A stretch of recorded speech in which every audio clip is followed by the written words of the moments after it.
Well, hello, and a very warm welcome back to the Andrew Eborn Show with me, Andrew Eborn, and who else? Well, I'll tell you who else. My very good chum. I can call you that after so many months. Errol Musk. How are you, Errol?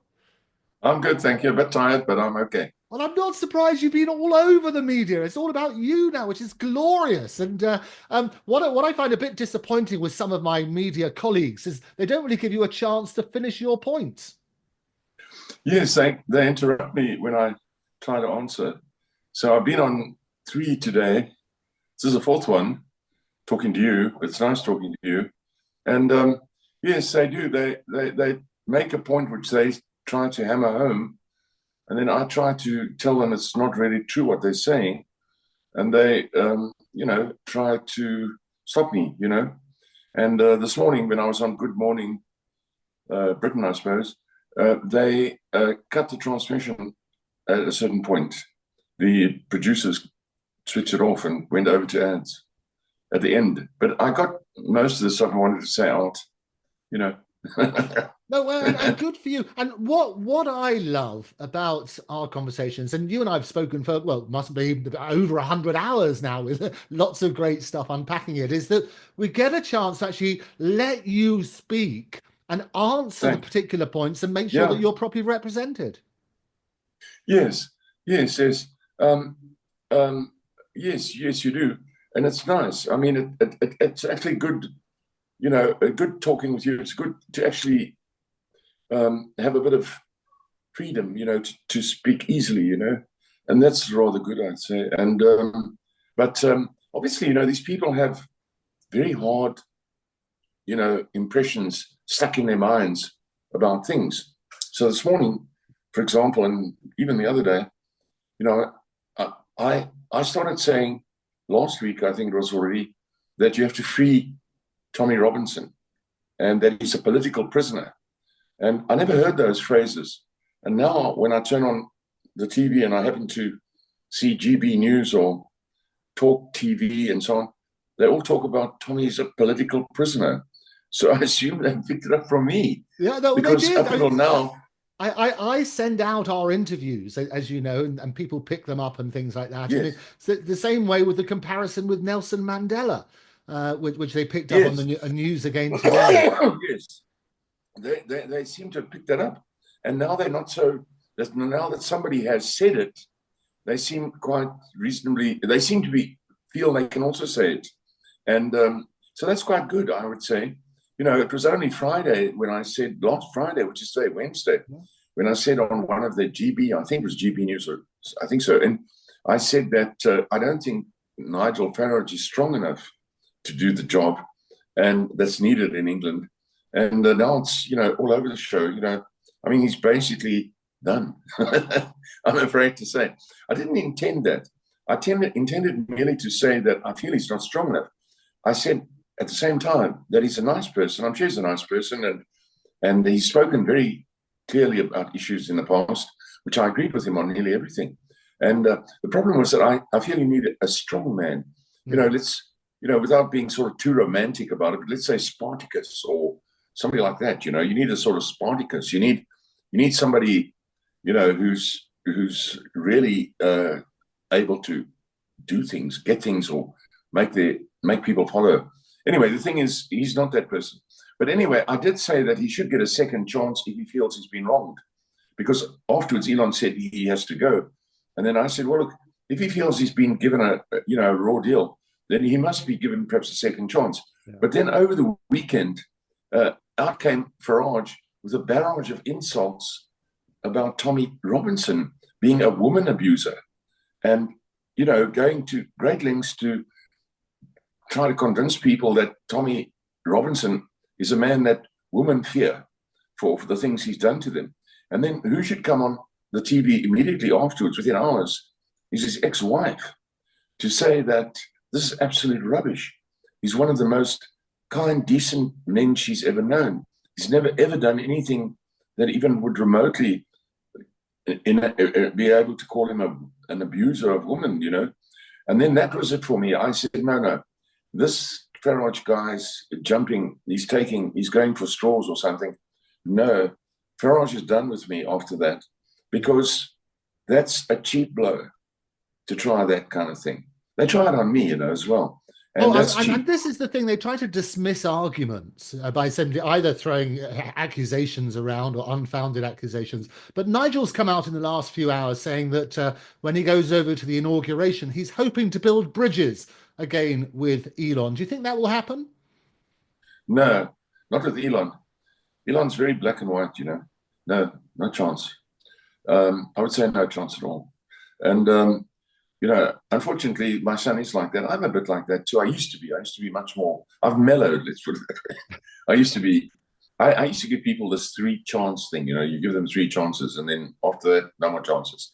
But no, I don't think so. I think Nigel Farage, we can see what he is. He's conceivably a good member for a cabinet post or something of that nature.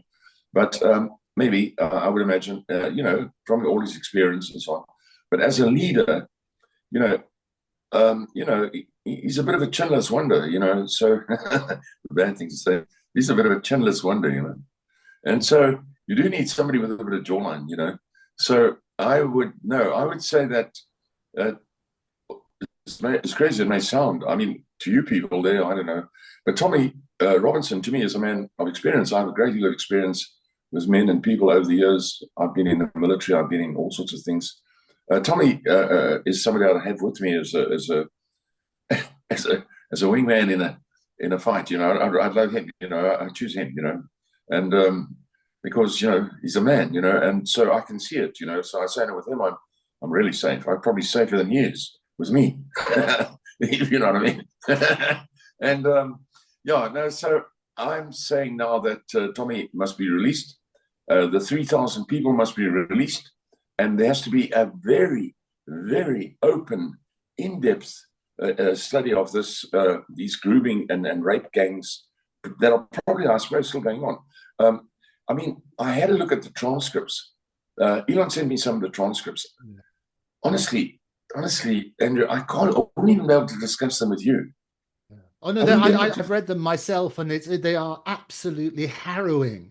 And why people would resist an open inquiry, a full in-depth inquiry as to what happened, what people did do and what they didn't do, is beyond me. I mean, their excuse, Errol, is that they say, well, there's been enough inquiries, it's time for action. Well, presumably you can do both, can't you? You can inquire into the past to make sure the problems don't happen again and also deal with the present. Well, what I read is I just hoped that somehow these girls were killed afterwards, if you know what I mean. Killed, because not left to with a memory of what happened to them. So it sounds crazy what I'm saying, I suppose, but you just can't imagine that. We've had that kind of situation a little bit in this country, where we've had gangs go in and rape women and some white women most of the time. I mean, I believe they do it to their own people even more. But these are terrible, terrible, terrible things. But as I say, the transcripts beat everything I've ever read. I mean, as I say, I wouldn't be able to read them with you. I would want to compare notes with you while we're reading them. I wouldn't want to do that. And certainly, there's absolutely no way I would be able to show these transcripts to any woman in my family. I mean, I wouldn't be able to. I wouldn't be able to let my daughter read them in front of me. I mean, I'd find that impossibly embarrassing for them, for that to happen. So basically, I just don't know what to say. I can only imagine that these people on Good Morning Britain and so on haven't bothered to look at these things. But anyway, it really needs to be looked at. And I think this will be the thing that will bring Starmer out of office. I think that even conceivably, the Labour MPs themselves will realize what they've got, and they may, in fact, turn on Starmer. I'm the first person to say that. I said it this morning. Yeah. And I'm saying it again, that they would look at it, if they are people of some sort of level of decency, they would look at this and say, no, we can't have this. We have to do something else. We have to get somebody else. And they may even partake in a vote of no confidence in your parliament. Yeah. And you've said that, I mean, several months ago, actually, you predicted on the Andrew Eborn show, you thought he'd be out by February. Well, your prediction could well be true. Yes, well, I didn't know about all this stuff. I just had this sort of gut feeling, from previous experience, that this is, what happens. I was very interested to see an interview that was shown on one of the shows of Starmer being interviewed by a woman.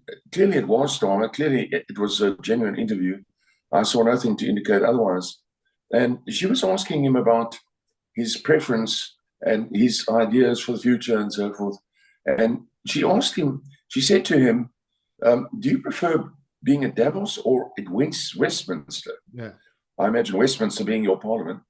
And he said, no. He said, Westminster for him is like a farm, an animal farm. And you know, it's that level. But when he goes to Davos, he's with people with real ideas. And so it's much better for him to be at Davos. I think that illustrates where his thinking comes from, because to look at him, you know, he doesn't look like a sort of bad man in a way. You know what I mean? Doesn't look like a sort of person who would entertain bad things, but he does perhaps look like somebody who may follow ideas that have been planted in his head, you know, something to that effect. And he is most likely answerable to people at Davos who have told him they want this and this done. And when he sees them again, they're going to ask him, did you do it? And he's going to say yes or no. And if he says no, they may find that he might find himself, you know, on a sort of hot spot or hot plate or something like that.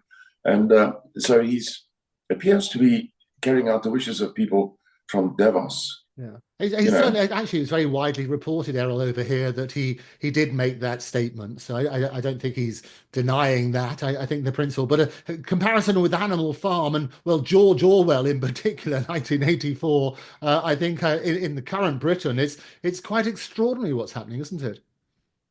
Well, yes, you know, if you read Klaus Schwab's book, where he talks about cities not being more than 300,000 and people being able to be of such a nature that you can move people in bulk from one city to another as demand requires, and that people should not have any say in things, that there should be a committee of, for some reason, 300, he says in his book, that decides everything on earth. And, you know, I mean, this guy is not in touch with the realities of being a human being. Human beings are the last people. You can start with a little one of 1 year of age. They don't like being penned in anywhere. So at one, they already say, hey, wait, I don't pen in here. So it goes on, it gets worse as they get older. And so, you know, I think this Schwab guy's got his wires mixed up. It's also funny, of course, you know, I had to read, when I'm very much a pilot, and I read the pilot briefings and so forth that come out. And during the Davos a while back, during COVID, you know, so-called, the pilots were saying that no pilot may fly any of these people into Davos if they've been injected. They have to be free of injections. And I couldn't believe it. I was amazed. I mean, in order to fly Schwab into Davos, you have to be a pilot that hasn't had the injection. I mean, give me a break. I mean, this is from the pilots. This is from the pilots from AOPA, you know, Aircraft Owners and Pilots Association. And you think, well, good Lord, surely that must wake people up or something, surely. Eh? Yeah. Anyway, yeah. No, quite extraordinary. Well, what I love about our conversations is, as I say, we can unpack the latest stories and get to the truth without sort of just going for a soundbite. So there's been a number of stories in the last sort of 24 hours since we last spoke. One of which was with the glorious headline of "You'll never walk Elon," as opposed to "You'll never walk alone," and your interest in Liverpool and the potential of Elon buying Liverpool Football Club. What's your reality about that situation? Well, you know, I was talking to Times TV, and they were asking me all sorts of questions along these lines.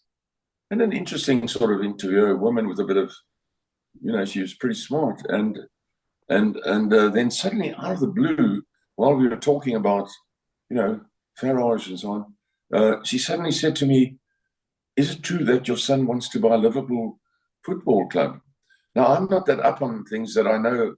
I didn't really know if Liverpool has a football club. But anyway, I was quite surprised. And I didn't know what to say. So she said, tell us. So I said, well, any answer I give you is going to probably affect the price. If that's the case, I don't know anything about it. I said, don't know anything about it. But I mean, anything I say is going to, maybe they'll change the price if I say something. So I better keep quiet. And and um, and then she asked me further, and I said, well, it's interesting though. Of course, my mother did come from Liverpool, and and we have relatives there still. And and I mentioned that we actually, as a result of living there among that particular Merseyside crowd, we knew the Beatles, and so on. And well, not all of them, really some of them. And and that was the end of it. And then we went on with the conversation. And then subsequently, friends of mine in England started sending me, one after the other, news reports that Elon is buying Liverpool Football Club. His father has confirmed it. And I said, well, I thought, well, that's crazy. But I'm talking about dozens of these news reports, not one. Yes. I forgot, I stopped counting at about 12 or 13 or 14 of them. And then I got a message from Elon. Did you say I'm buying Liverpool Football Club?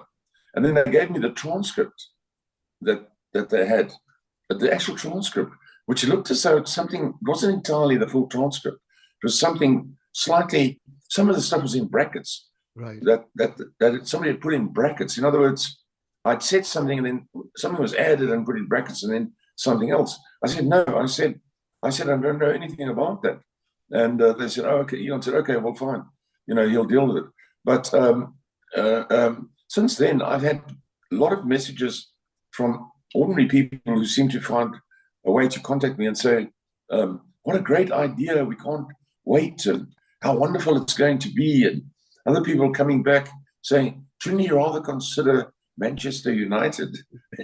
Wouldn't you speak to him about considering Manchester United because it's cheaper?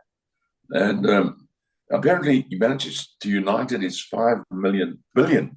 I don't know how it comes to that figure, but I don't know what you get actually. Do you get a change room or something? I don't know what you get. I don't know what you get. But at any rate, and the other one is £6 billion. Right.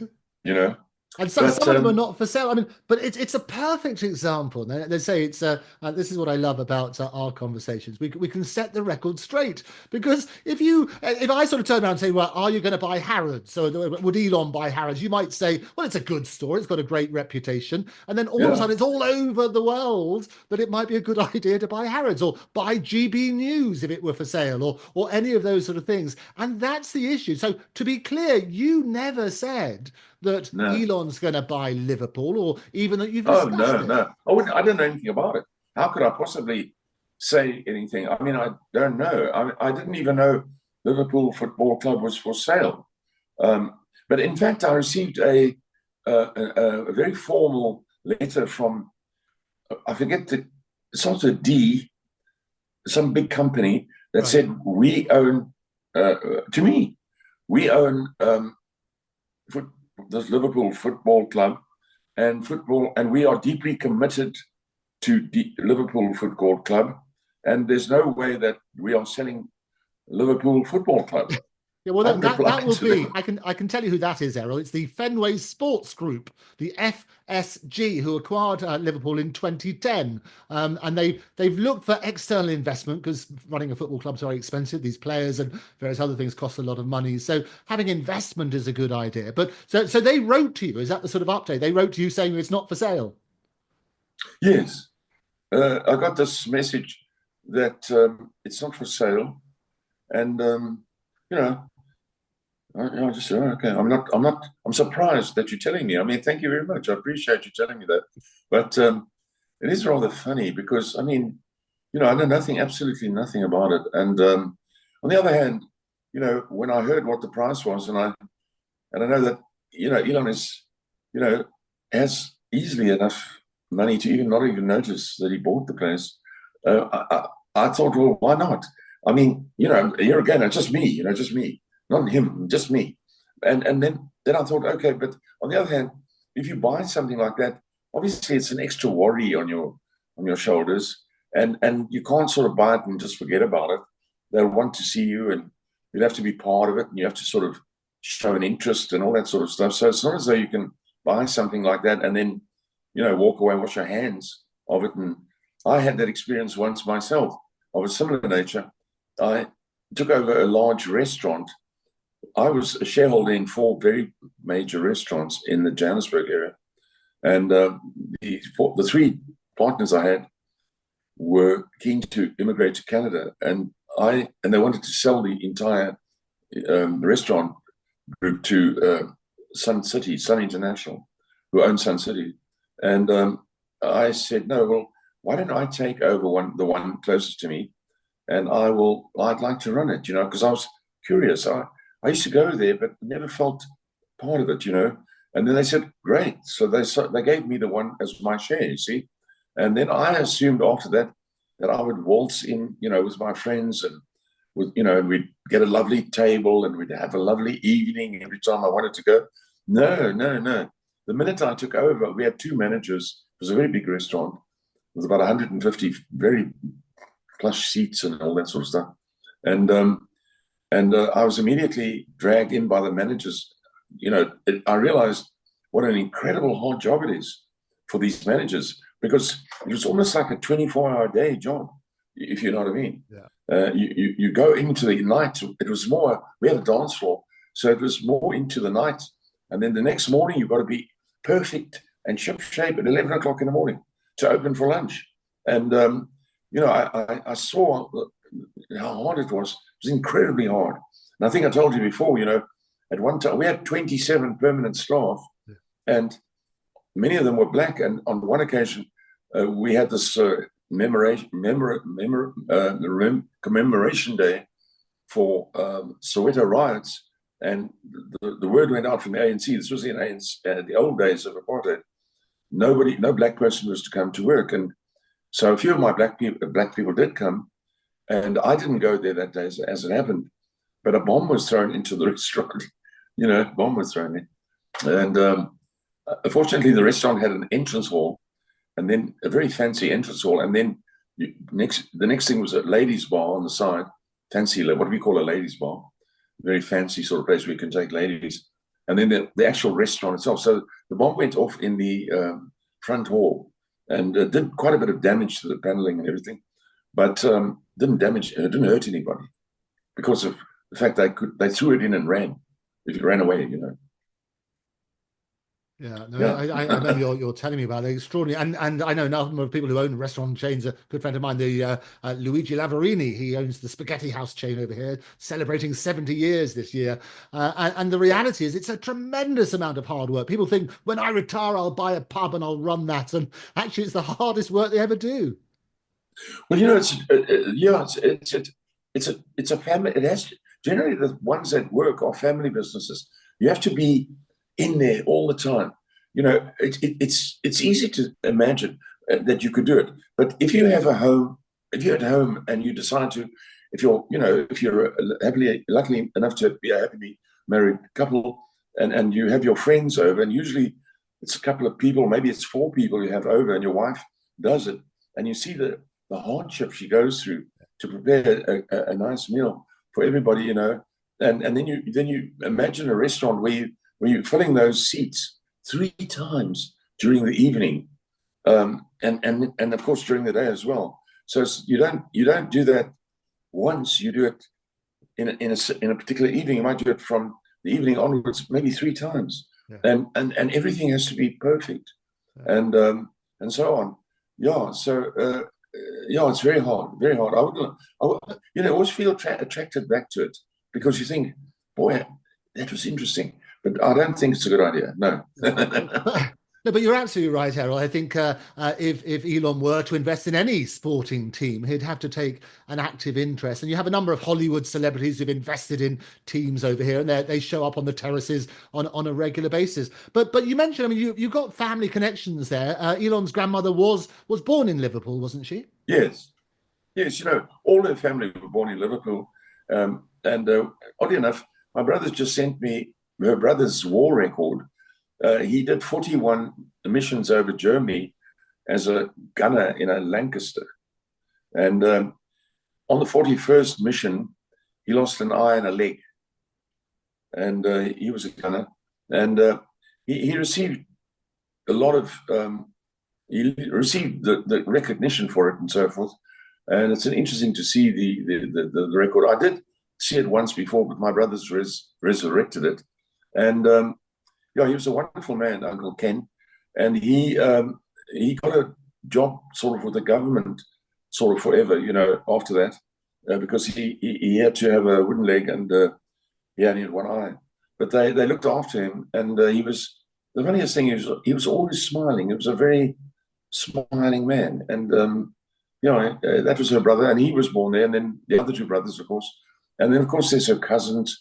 The one cousin was the CEO of Manchester printing, pen paper making, and I remember him telling me it's the second biggest paper manufacturing company in the world, and so on. So the family all did quite well and wound up living in what they call the world or something there, which is rather nice. And yeah, so they're all Scousers. I think they call themselves. Yeah, absolutely. And you mentioned connections to the Beatles. Tell me about those connections, and which of the Beatles did you meet in what circumstances? Well, I was a bit on the younger side. I was more like 12 when 12, 13-ish when all that was going on. And then my cousin Barbara, who was from Liverpool, she actually got a job with the Beatles in Abbey Lane. So because they knew her and everything, and she worked for them in Abbey Lane in London, Oh, Abbey Road, yes, just around the corner from me. Yes, and then a few years later, when I was a bit older, I did go there, and I was able to go into Abbey Lane. It's hard to, I don't think you'd easily go in there, but anyway, we went in, and Barbara was there, and then she was able to introduce us to John Lennon and George Harrison, who came through actually while we were sitting there or talking or visiting, and they came through, and they were very nice. Obviously, I remember John Lennon, hello mate, that's what he said to me. Hello mate, where are you from? I said South Africa. I don't know I can't remember what he replied, but it was something like that's far away, or I don't know what he said, like that. I was a bit overwhelmed. I don't remember George Harrison saying anything, and and then off they went. And then Barbara presented us with a signed the long playing record in white, right. Sort of something that's not sold or something like that. It's like an issue or something like that with to Errol and family, from George and Paul and Ringo and who's the other one? John. Signed and everything, and good luck, mate, and all that sort of stuff written on it, and we still have that. It hangs, I think, in one of Elon's homes. Elon's got it now. Okay. Yeah, we sent it over to him because we figured he might want to put it in a frame or something. We put it in a frame. In fact, we sent it to him, and maybe he put it in a better frame. I don't know, but it was. I took it to Sotheby's once. Years later, in the 80s, later on in the 80s, I took it to Sotheby's, or was it the other one, Christie's, and I asked them if it's worth anything. And they said to me, it's worth £2,000 at the time. Yes. That was before Beatles memorabilia became sort of more in demand, I suppose, I would imagine it's worth more than that now. Oh, significantly more than that. I think that's right. You mentioned that Barbara worked for the Beatles. What did she do for them? Pardon? Like, what did Barbara do for the Beatles? You mentioned she worked for them. I guess she did office work or something. I remember she was basically an office worker, pretty girl. And she was at the front desk. I mean, we certainly didn't go further than the front desk. So I assume she was at the front desk. Yeah. Yeah. So there's a logical connection. But what I love about this story is it's sort of typical, isn't it? Never let the truth stand in the way of a good story, because you can hear the genesis of what actually happened on that sort of stuff. Because Forbes valued Liverpool at 4.3 billion in May. Obviously, it's a small fraction of Elon's wealth in and of itself. But the reality is that he never, as far as you're concerned, has expressed an interest in buying Liverpool. And you were sort of cornered, if you like, and say, well, if he did want to buy it, would he? Well, he could have done, because we've got a connection. Well, absolutely know nothing about it. And I don't get involved in the affairs of my children. I mean, they each have their ideas and so on. It's their ideas. I'm just the father. But on the other hand, I saw the excitement it generated, and I took the trouble to go to the sports channel and watch a match yesterday, I think it was, Right.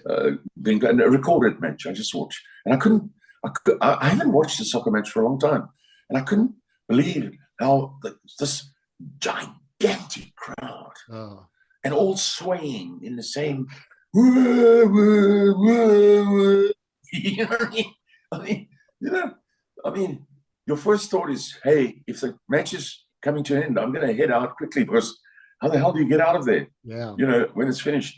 And but then I thought it would be nice. Imagine you had something like that, and you could sort of steer it. I started thinking, well, what are you actually buying? Are you buying the players, or Well, are you you'll buying buy a the club, football and field? they generate millions, but also, I mean, several of these clubs they lose millions every year as a result of it. But it's like a religion. If you go along there, have you ever taken Elon to a sporting event?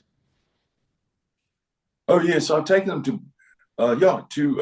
hockey matches, ice hockey, and basketball in America. Right. Here, I don't recall taking them anywhere. There wasn't really much to go to here that I can think of that they would have taken an interest in. No, but they were very interested in those two. They were very interested in basketball. And it was the same. Although the basketball arena is vastly smaller, Yes. all right, it's a large crowd, probably a couple of thousand people, but it's not that big. And what I remember particularly was how expensive it was to go to a basketball match. I mean, it was really expensive. It was about £50 at the time. Now, I don't know what it is now. Right. To go, this was long ago when they were students, I think they were students, maybe a little after me. No, they were students. So if it was £50 in the early 90s, I can't imagine what it is now to go to those matches. Absolutely, horrendous amounts of money. I mean, and then things like baseball and well, all of the sports. I mean, so realistically, I mean, just put this in context. Elon's never told you he's going to invest in a sports team. Knowing my son as I do, both of them, I wouldn't be surprised. I wouldn't be surprised. Elon is attracted to things that people like. He's a people person. I mean, if he thinks people would like that kind of thing. I mean, he went to the Olympics and he made sure he was at the Olympics both in Australia and then recently again. And so that puzzled me because, it's quite a performance to go to another country and see a sports event. I would have thought. Well, he was in Paris, was he, for the Olympics? Yes, he went to Paris. I wouldn't myself. If you invited me to see some 100 meters at the Olympics, I'd weigh up how long it's going to take me to get there and all that sort of stuff. And I'd make an excuse, I'd say, sorry, I have to do washing on that day. I don't know. I'd think of something. But I'd say, no, I've got to wash the vehicles on that day. They are glorious events. I had the joy of taking my family to Beijing in 2008, and we also had so you're one of them. Yeah, amazing. We had the British Olympics over here as well. I was involved with something called London House, where they basically do the transition from Beijing to London. I was helping them with videos and things, exciting stuff like that with the media side. As always, Errol, it's been an absolute delight unpacking the truth. And as I say, never let the truth get in the way of a good story. That certainly seems to be the case with Liverpool. I can see all the connections. Fascinating, as always. But for now, Errol Musk, thank you very much for joining me. Okay.